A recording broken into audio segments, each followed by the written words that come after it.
यो नेपालको औषधि नियामक क्षेत्रमा चिन्ताजनक समस्याको बारेमा महत्त्वपूर्ण समाचार हो। मुख्य बुँदाहरू यस प्रकार छन्। मुख्य तथ्यहरू।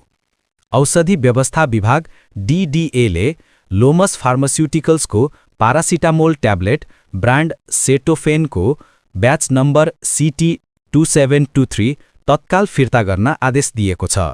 यो कम्पनीको यस ब्रान्डमा तेस्रो पटक प्रतिबन्ध लगाइएको हो। राष्ट्रिय औषधि प्रयोगशालामा परीक्षण गर्दा यो ब्याच मापदण्डभन्दा कम सबस्ट्यान्डर्ड पाइयो। समयावधि।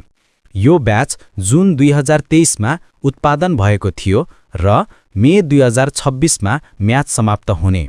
करिब 2.5 वर्षसम्म बजारमा बिक्री भइरहेको थियो।